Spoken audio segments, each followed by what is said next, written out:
shout out to my beloved Warriors. Leka the Wrecker. You're a legend, brother. Up the wires. Welcome to Fika's Focus. Voices leading change. Vista. Hey? Beautiful, mate. Beautiful. Well, here we are, brother. Here with the man Zane, and it's nice to record some of our Kōrero now after we've had some pretty cool discussions. And firstly, it's been cool, obviously, since I met you through Carlos, and I've seen you doing a few things, including your ice creams down the beach and all that. But yeah, you're a real genuine guy, and I think really the cool part is that you're really inquisitive. You're like, hey man, like, tell me more about this. Yeah. Really keen to understand that. What's your thinking there? So to capture this sort of kōrero on camera, bro, is certainly a privilege. Thanks, bro. Thanks for having me in this hallway, Future Focus. Yeah. Exciting new home of tamariki around the area. Excited to have a chat. First debut podcast. There we go. So no prep. You gave me nothing. So unsure how to. Whatever's going to come out will come out. Stuff it up. There you go. Today, raw. So let's go backwards. Where are you from, brother? And then we'll go in from there. Yeah, cool. So born in Auckland, moved a lot around within Auckland. Went to a few different primary schools. Remuera Primary for a bit there, up until I was sort of about 7. My parents split up and I lived with my mum, and she bought and sold houses. And so I guess through that we sort of went to different areas, and so I often say I went to like 9 different schools, was always the new kid, like always trying to fit in. I was always trying to find a place of belonging, I think. Had an amazing sort of upbringing. My formative years were at Sacred Heart College. So I was a boarder. Went to boarding school, Sacred Heart, SHC. What year was that? 09 I left, and 2006 I was year 9. And so I love boarding school, man. Yeah. I really I'm built for like the brotherhood, just like camaraderie, go to war, let's go. And so that really helped me, especially with sort of living with my mum, needing like a male influence. Lots of the hostel masters and coaches, I can name some really impactful teachers at that time that really instilled some great advice and sort of laid the foundation of what a good man is to be. That was sort of my schooling. I finished off at Mount Hutt College, Methven, so I did an outdoor pursuits course. Oh wow, oh yeah. It was mean. And that was in Methven. Do you know where Methven is? Yeah, I know OPC. I've actually been part of sending kids to OPC and helping in those realms with some kids from Dilworth, and Dilworth, obviously out of Aotearoa as well. Yeah, bro, I know where it is purely because I know of the OPC mahi is just like, they're still going at OPC? I'm not sure, unsure. Yeah. I think maybe funds may have limited it. Post-COVID kind of window, I think. Yeah. So I left, I was 2010 there. Incredible year, tramping, kayaking, snowboarding, rock climbing. I actually came away thinking I was going to be a whitewater rafting instructor in Switzerland. Like I was like, get me into Switzerland, I'm there. Reality hit. When I left school, I was like, man, all these bills are going to pay, or like, what's life? I think when I reflect back on it, I had a pretty blessed, privileged upbringing, I think, and didn't realize, what it takes to travel and have fun. There's some sacrifices that's needed to get the treats their way. So, that's more sort of my upbringing, if that answers. And the OPC thing, especially with not too many Tongan kids running around doing the OPC stuff, I know. But it's something I think we take for granted in terms of Kiwis being what access we have to outdoor things, scenarios, but also when you're in those situations, like I went to the snow, took our my youngest, for her birthday, she wanted to go to the snow. I'd never been to the snow, bro, like, and just the tears, bro, like the beauty of the place. Unreal. This place is literally a paradise. Yeah, man. And having those sorts of scenarios in those formative years is, I went to St Paul's, but I didn't get to do it because I went later, St Paul's in Hamilton, but they do a Tihoe adventure school where they send the kids down for 6 months. And a lot of those boys, when I was there for that couple of years, they go down boys, come back men, they know what it's about, and it's, thank God they've kept that sort of scenario going, and it hasn't been shut down through all some of the red tape and rubbish, but it's so cool to be able to look back and be, hey, that's part of what I did, So good. Yeah, man, I was probably the only brown guy in the whole of mid-Canterbury on the mountain off it. I remember I played for the seniors, but the school team was all right. But I put my hand up for the seniors, and so I was a 17-year-old brown boy coming and playing with the Methven seniors, bro. I sort of learned all my tips and tricks of eye gouges and fish hooks and little noogies here and there. But it was, bro, so cool to experience sort of the south. Because it is a very unique spot in terms of just even the South Island. For a lot of people from Auckland who don't even get anywhere near going to the South Island, it certainly is a beautiful spot with beautiful people. And team sports and things like that, because I love your kaupapa, and I'm the same, like when I was in teams, man, like it was to the death, it's part of those sorts of elements that, and we've spoken about the beauty of what team sports give in terms of turning up, failure, coping with failure, taking action, being responsible for yourself as an individual into a collective, which actually mirrors a lot of what you're doing in that, but your team sport really has driven to where you are today as an element, isn't it? Yeah. Oh man, I love the camaraderie. Like I said, I think I'm built to sort of function within a team. I often say, my passion for team connections now has actually come from a past of disconnection, like being that new kid always on the block, moving locations, whether it's South Island, North Island, disconnected from culture. I didn't really grow up with too much sort of culture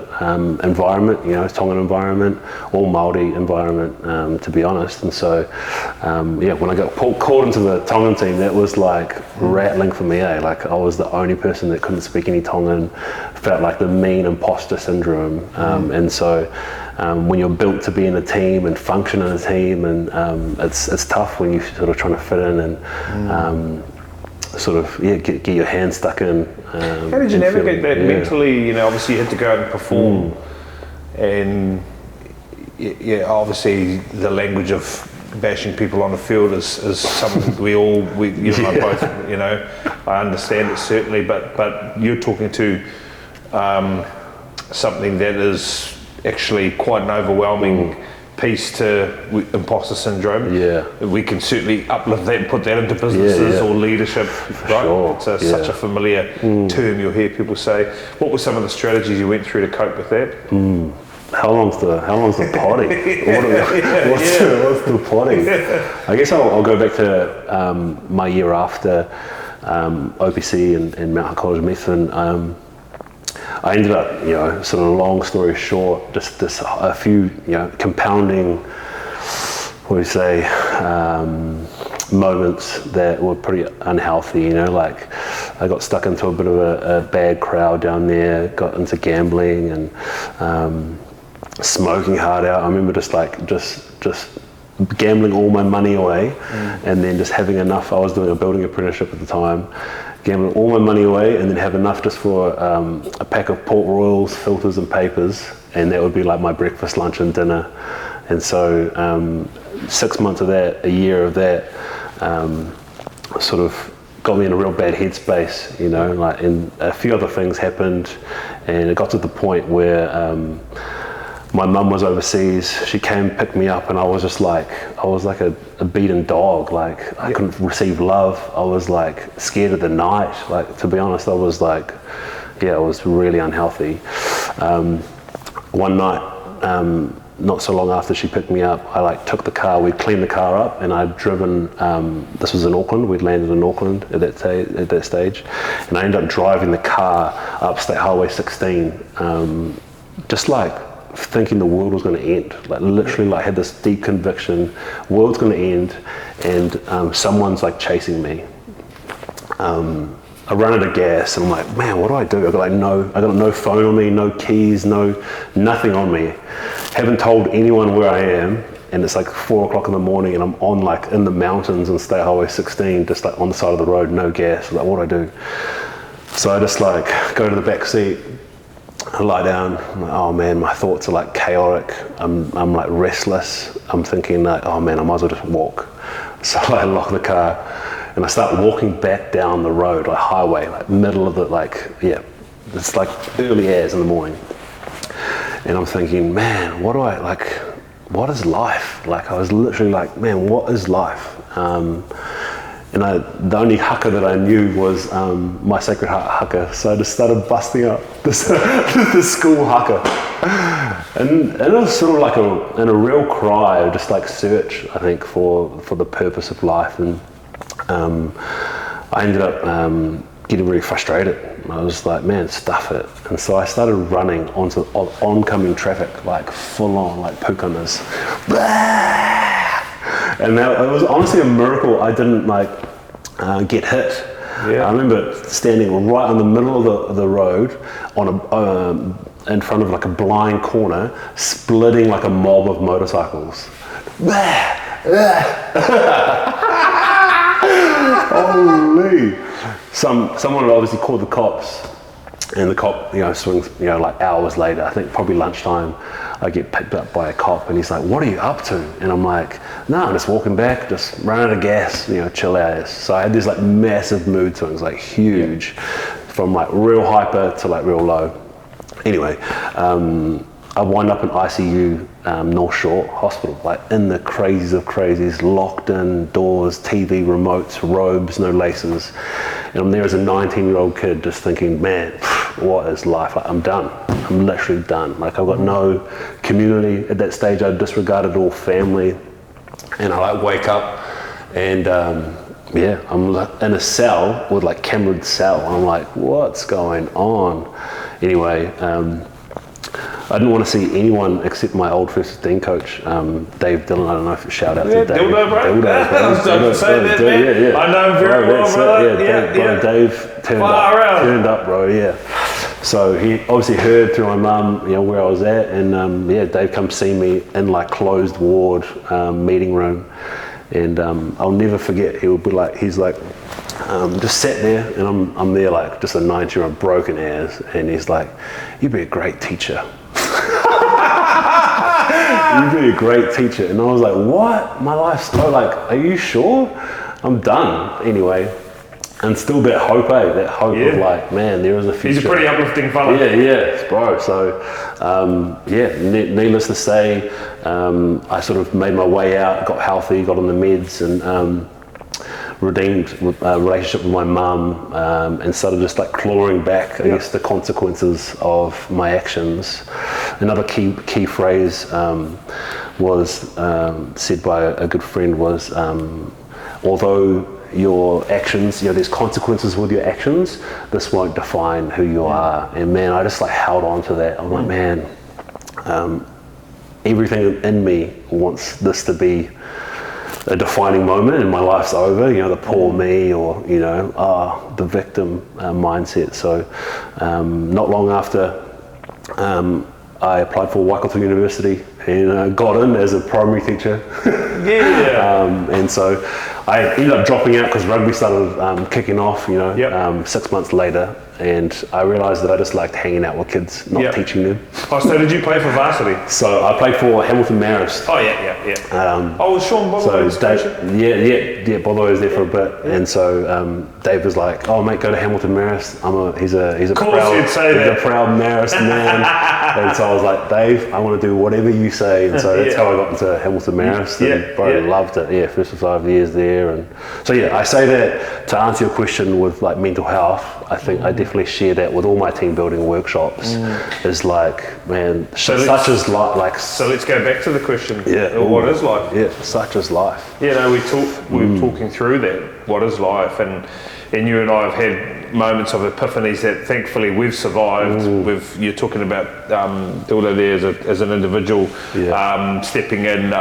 Me personally, I've had people like Mr. Henley Smith and that have stepped in, and those. I do believe this now. I think those people step into our lives at the right times, when we are most vulnerable, when we need them most. That's for certain. But I also think it's because we deserve those people stepping in. I think that's one thing that I've certainly made peace with, is the reason why those people have stepped into my life, is because actually I deserved that, even though at that time I felt like I didn't deserve anything, just like what you were doing in those settings. Because when we boil life down, what do I want? I want people to walk away from a conversation with me feeling uplifted. I want to know that I can be there for my children when they really need me, be there for Courtney when she really needs me. Buy the next Warriors jersey, scream at the TV about it. You've got enough Warriors. but I think when we boil it down, right? Yeah, bro. Connection, what we're talking to there is connection, family, and family also generally for me provides purpose. And then, just having a few passions in your life that allow you to explore that further, right? So good, bro. It's cool because he's a good guy, man, Dave. He's a bloody good guy. I've known him for a long time. I know he's, he's finishing with the Highlanders, I see, but he's at the Highlanders, I think. But it is those people in those formative years that have really punched into our kind of work card, what we now preach today. So let's go to Energy Train, because I know it's such a cool project and what you're doing, and I know it's built off that team kind of camaraderie sort of aspect. But what is Energy Train, and then let's dig into that. Yeah. I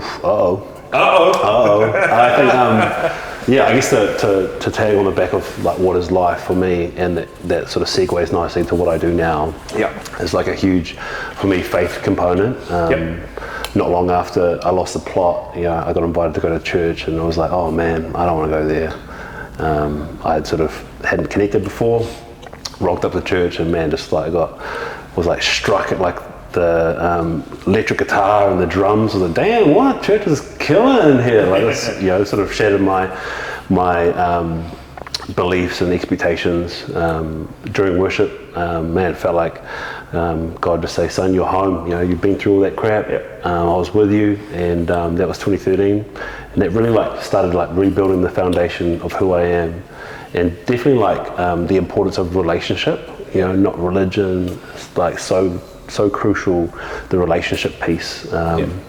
And so, I guess what I do now is that, how do I strengthen relationships for teams to thrive for themselves, and also, for their purpose and their mission, for their customer, depending on the context of where they sort of lie.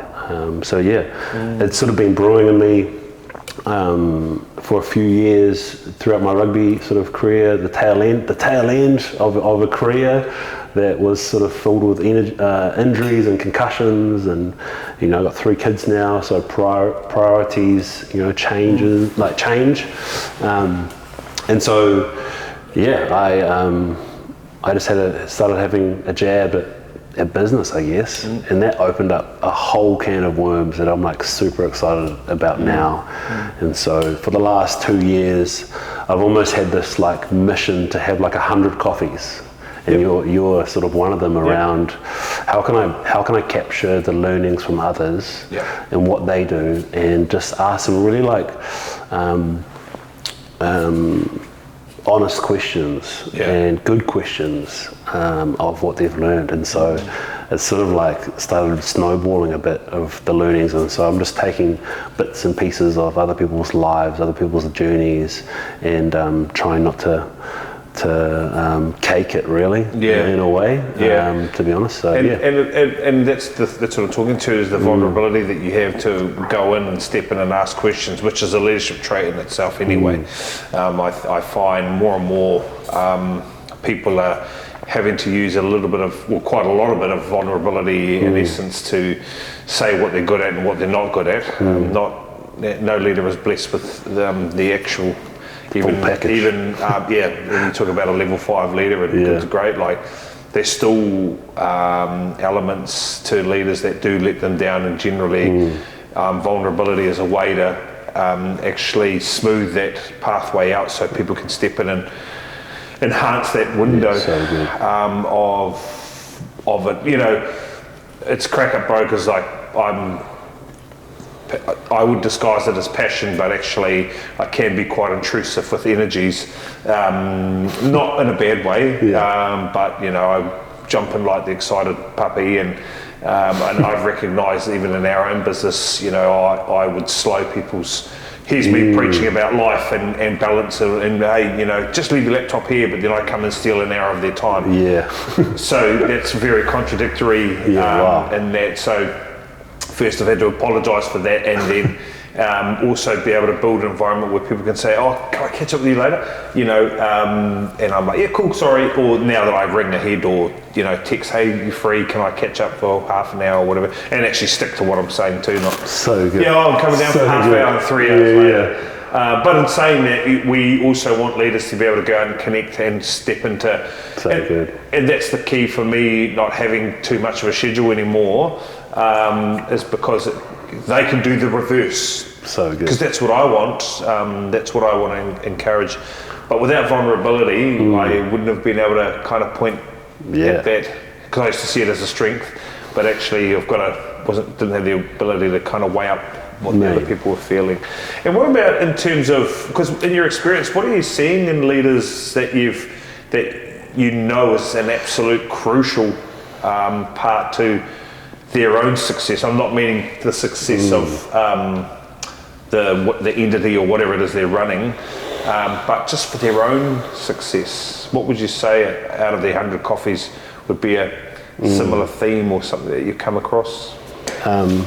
In my short 2 years of business and inquiring questions, I think my answer would be the ability to learn and do. I sat down with John Miller, who heads up one of the founders of Fire Basketball, and I managed to squeak in like a half an hour coffee like a month in advance, like a month before we actually had the coffee.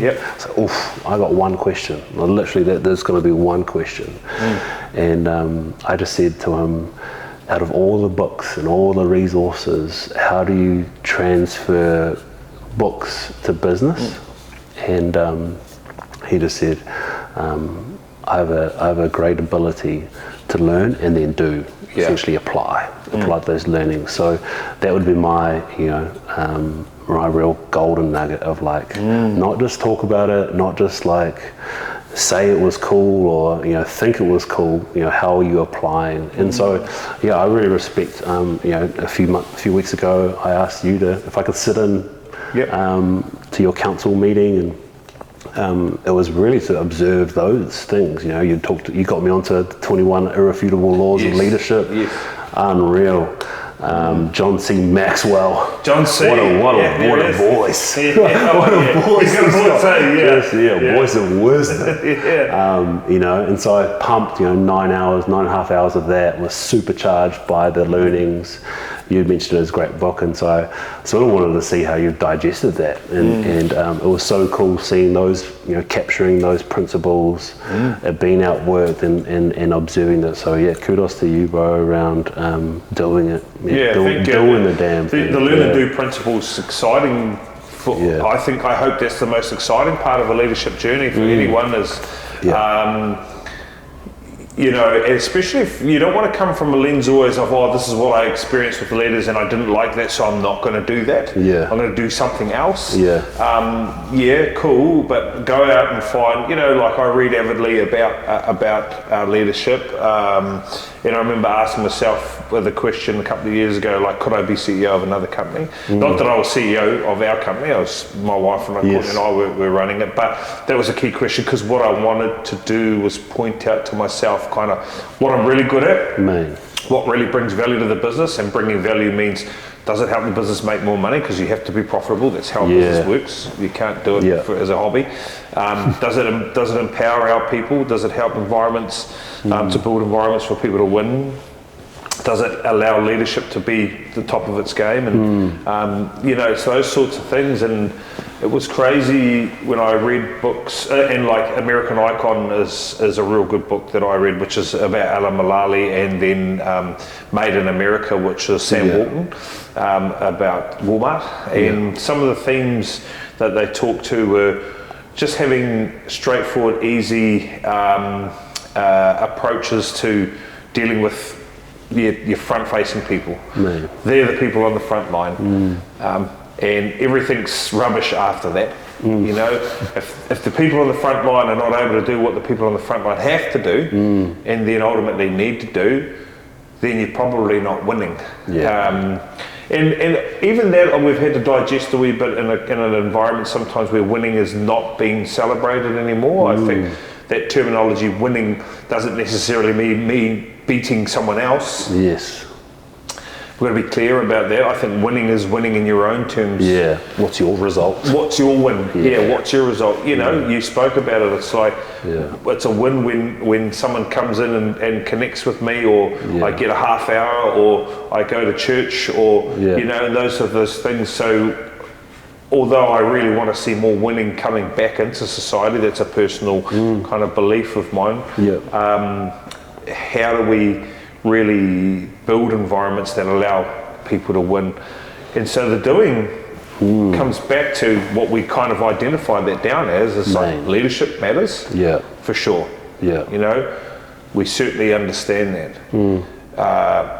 Allowing people to be who they want to be as an educator. Building places of belonging. So good. Access to leaders, access to people like myself and Courtney. All those small things compound, and those that now we're kind of on version 5 of our leadership council, and what our new leaders coming through. And yesterday I had a young man who does some relieving for us, awesome kid, nearly 20, and he said to me, Kate's taking over Pat Beach. I said, yep. And he goes, Britt's going to West June. I said, yep. And he goes, oh man, build your leaders from inside, bring them up. And here's this 19-year-old kid telling me of his observations. Wow. And there you're like, we are doing it. That's so good. And you're right, bro. It's those sorts of elements that if we no use reading, and I read plenty of books, no use reading heaps of them and doing nothing. You might as well read one and then do heaps. There's so much in that. So cool. Thanks for sharing. I think that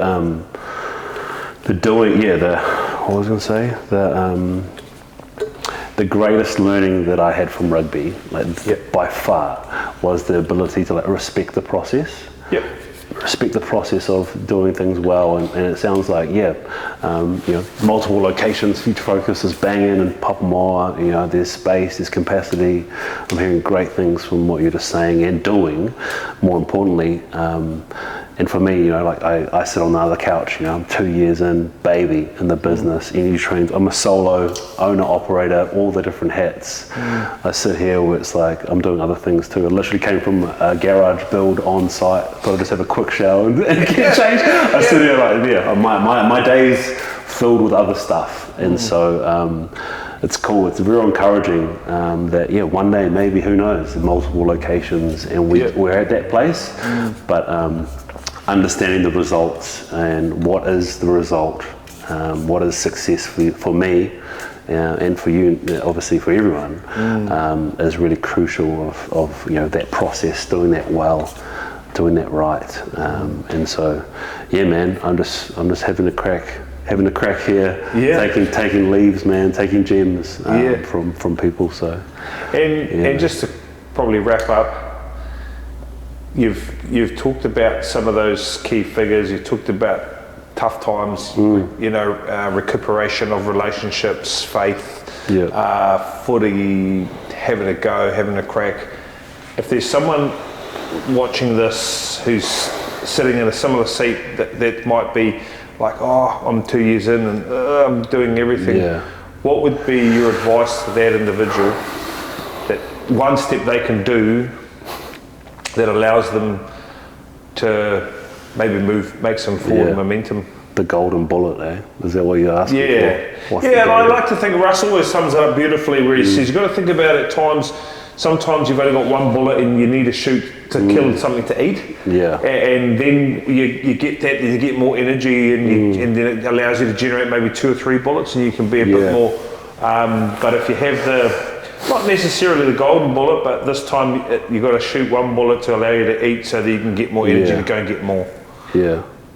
I mean, I say this, and I'm still figuring this out, but I definitely think finances, the ability to manage finances and the risk of stepping into something, like it's playing what you can play. You know, there's no point me looking at land if I don't have the finances, or like that's my next step. And so I heard a fascinating stat. Still facts check this, but I met with this financial advisor, and he's like, he's presenting, he's self-employed, he's presenting his services to businesses to offer a financial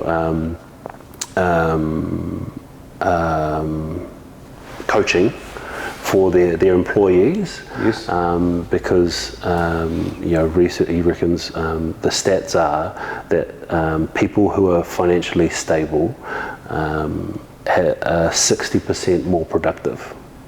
Wow. Like, I don't know if you could share some examples with staff or teams. My own life. Yeah. Wow. So it's like, it sort of struck a chord for me, and definitely understanding the process of, like, if I want to go there, what do I need to manage well and do well now with finances, so I can make the best bang for buck. Got mates that love stock, playing with stocks and Bitcoin and shares, would love that, but for me and my play, I'm not there. And so I would say, if you want to grow and scale, what I'm trying to do now is, how do I minimize outgoings in my personal life, so I can put more time, energy, juice, encouragement into the things I want to do, and not take the castle, if it does fall over. And so check back on me in 20 years to see if but making plays now, it's not easy, but I definitely am mindful of the stability, financial stability, and would love to hear you more, maybe off camera, of like how you've done that, and that whole sort of productivity, finances, risk management, fascinated with that. I remember hearing Jay-Z say years ago, if you can't buy it twice, you can't afford it. Mate. It's been a good guideline for me. If you can't buy it twice, you can't afford it. So good.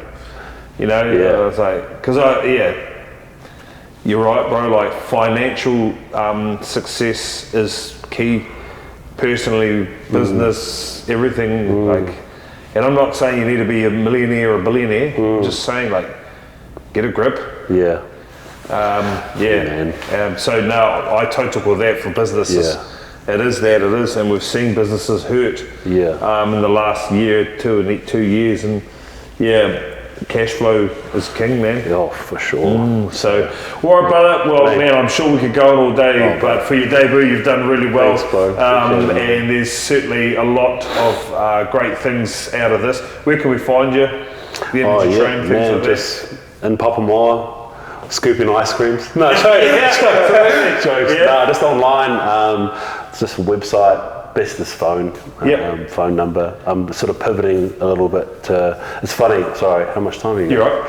You're right. you know, like 2 years, I'm just figuring out who my target market is. You know, I'm still learning on what I provide, but definitely like heading down, helping the small to medium businesses really establish like a thriving culture, thriving team, and so I'm just sort of having a few nabs there with like partnering with teams. I feel like I can come in as a one-person team building session. I've done that a few times for different corporates and different teams, and then I'm just like walk away. I'm like, man, like how much is that truly changing? And so, bro, I'm really excited to sort of start closing the lens and the scope as to like who I'm targeting. So again, that's another potty, but if you just find me online, definitely want to have a crack and talk to anyone who feels like there's value to be had, and a better sort of culture and a better team environment for themselves, but also for their customers. You know, how do you do that? So anyway, wicked. Check them out. Energy Train. We'd love to see you in it and see you be involved in it, bro. Shout out to my beloved Warriors. Leka the Wrecker. You're a legend, brother. Up the waz. Thanks, bro. Been, bro. Cheers, awesome. Bro.